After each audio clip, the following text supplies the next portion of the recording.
ಸಿದ್ದರಾಮಯ್ಯ ಬಜೆಟ್ನಲ್ಲಿ ಅತಿ ಹೆಚ್ಚು ಪಾಲು ಆರೋಗ್ಯ ಹಾಗೂ ಶಿಕ್ಷಣ ಕ್ಷೇತ್ರಕ್ಕೆ ದಕ್ಕಿದೆ. ಜನರಿಗೆ ಸಿಎಂ ಆರೋಗ್ಯ ಭಾಗ್ಯವನ್ನೇ ನೀಡಿದ್ದಾರೆ. ಇತ್ತ ಸರ್ಕಾರಿ ಶಾಲೆ ಕಾಲೇಜುಗಳಿಗೂ ಜಾಬ್ ಪಾಟ್ ಹೊಡೆದಿದೆ.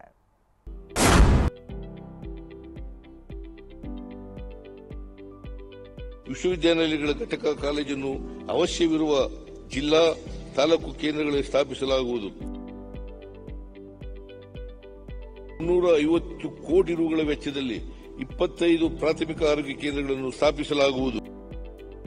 ಶಿಕ್ಷಣಕ್ಕೆ ಆದ್ಯತೆ, ಆರೋಗ್ಯವೇ ಭಾಗ್ಯವಯ್ಯ. ದಾಖಲೆಯ ಬಜೆಟ್ ಮಂಡಿಸಿರುವ ಲೆಕ್ಕರಾಮಯ್ಯ ಈ ಬಾರಿ ಶಿಕ್ಷಣ ಹಾಗೂ ಆರೋಗ್ಯ ಕ್ಷೇತ್ರಕ್ಕೆ ಭರಪೂರ ಕೊಡುಗೆ ನೀಡಿದ್ದಾರೆ. ಆರೋಗ್ಯ ಕ್ಷೇತ್ರಕ್ಕೆ 1 ರೂಪಾಯಿನಲ್ಲಿ 4 ಪೈಸೆ ಕೊಟ್ರೆ ಶಿಕ್ಷಣ ಕ್ಷೇತ್ರಕ್ಕೆ 15 ಪೈಸೆ ಮೀಸಲಿರಿಸಿದ್ದಾರೆ. ಶಿಕ್ಷಣ ಕ್ಷೇತ್ರಕ್ಕೆ ಭರ್ಜರಿ ಲಾಟರಿಯೇ ಸಿಕ್ಕಿದೆ. ಹಾಗಾದ್ರೆ ಈ ಬಾರಿ ಸಿದ್ದರಾಮಯ್ಯ ಶಿಕ್ಷಣ ಕ್ಷೇತ್ರಕ್ಕೆ ನೀಡಿರುವ ಬಜೆಟ್ ಕೊಡುಗೆಗಳು ಏನು ಅನ್ನೋದನ್ನ ತೋರಿಸ್ತೀವಿ ನೋಡಿ. ಶೈಕ್ಷಣಿಕ ವಲಯಕ್ಕೆ ಬಜೆಟ್ನಲ್ಲಿ 44,422 ಕೋಟಿ ಸಿಕ್ಕಿದೆ. ಸರ್ಕಾರಿ ಶಾಲೆ, ಪದವಿ ಪೂರ್ವ ಕಾಲೇಜುಗಳ ಮೂಲಸೌಕರ್ಯಕ್ಕಾಗಿ 600 ಕೋಟಿ, ಶಾಲಾ ಮತ್ತು ಕಾಲೇಜುಗಳ ಕೊಠಡಿ ನಿರ್ಮಾಣ, ದುರಸ್ತಿ, ಅಭಿವೃದ್ಧಿ ಕಾಮಗಾರಿಗಳಿಗೆ 850 ಕೋಟಿ ಮೀಸಲಿರಿಸಲಾಗಿದೆ. ರಾಜ್ಯದಲ್ಲಿ 2,000 ಶಾಲೆಗಳನ್ನ ಇಂಗ್ಲಿಷ್ ಮೀಡಿಯಂ ಶಾಲೆಗಳಾಗಿ ಮಾರ್ಪಾಡು ಮಾಡೋದು, ಸರ್ಕಾರಿ ಪ್ರೌಢಶಾಲೆಗಳಲ್ಲಿ science lab, computer lab, internet ಸೌಲಭ್ಯ 2 ವರ್ಷಗಳ ಪ್ಯಾಕೇಜ್ ಅಡಿಯಲ್ಲಿ ಒದಗಿಸಲು 50 ಕೋಟಿ ರೂಪಾಯಿ ಮೀಸಲು ಇಟ್ಟಿದೆ. ಕಲಿಕೆಯಲ್ಲಿ ಹಿಂದುಳಿದ 6-7ನೇ ತರಗತಿ ಮಕ್ಕಳಿಗೆ 10 ಕೋಟಿ ಅನುದಾನದಲ್ಲಿ ಮರುಸಿಂಚನ ಕಾರ್ಯಕ್ರಮ ಜಾರಿಗೊಳಿಸುವ ಭರವಸೆ ನೀಡಿದ್ದಾರೆ.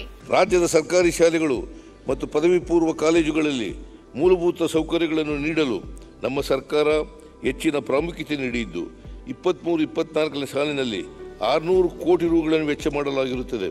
24-25ನೇ ಸಾಲಿನಲ್ಲಿ ಶಾಲಾ ಕಾಲೇಜುಗಳ ಕೊಠಡಿ ನಿರ್ಮಾಣ, ದುರಸ್ತಿ, ಶೌಚಾಲಯ ನಿರ್ಮಾಣದಂತಹ ಕಾಮಗಾರಿಗಳನ್ನು 850 ಕೋಟಿ ರು ವೆಚ್ಚದಲ್ಲಿ ಕೈಗೆತ್ತಿಕೊಳ್ಳಲಾಗುವುದು.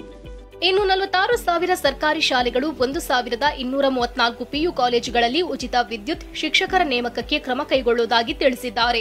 ವಿಶ್ವೇಶ್ವರಯ್ಯ ಇಂಜಿನಿಯರಿಂಗ್ ಕಾಲೇಜು ವಿಶ್ವವಿದ್ಯಾಲಯವನ್ನ ಐಐಟಿ ಮಾದರಿ ಅಭಿವೃದ್ಧಿಪಡಿಸಲು 500 ಕೋಟಿ, ಹಾಗೆ 100 ಮೌಲಾನಾ ಆಜಾದ್ ಶಾಲೆಗಳ ಸ್ಥಾಪನೆಯ ಭರವಸೆ ನೀಡಿದ್ದಾರೆ.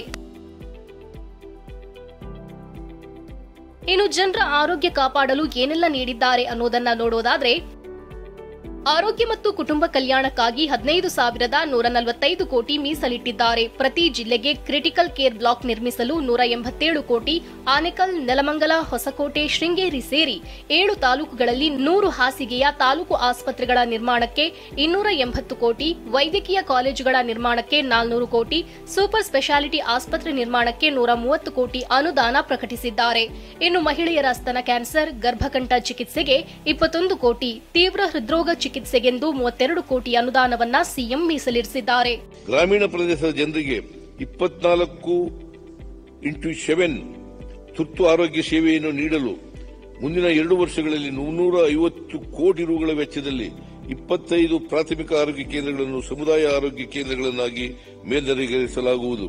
ಮಹಿಳೆಯರಲ್ಲಿ ಹೆಚ್ಚುತ್ತಿರುವ ಸ್ತನ ಕ್ಯಾನ್ಸರ್ ಮತ್ತು ಗರ್ಭಕಂಠದ ಕ್ಯಾನ್ಸರ್ ಮತ್ತು ಪ್ರಾರಂಭಿಕ ಹಂತದಲ್ಲಿಯೇ ಪತ್ತೆ ಚಿಕಿತ್ಸೆ ನೀಡಲು 20 ಜಿಲ್ಲಾ ಆಸ್ಪತ್ರೆಗಳಲ್ಲಿ ಡಿಜಿಟಲ್ ಮೆಮೊಗ್ರಫಿ ಯಂತ್ರಗಳನ್ನು ಮತ್ತು ಕೆಸಿ ಜನರಲ್ ಆಸ್ಪತ್ರೆ ಬೆಂಗಳೂರು ಹಾಗೂ ಉಡುಪಿ, ಕೋಲಾರ ಮತ್ತು ದಾವಣಗೆರೆ ಜಿಲ್ಲಾ ಆಸ್ಪತ್ರೆಗಳಿಗೆ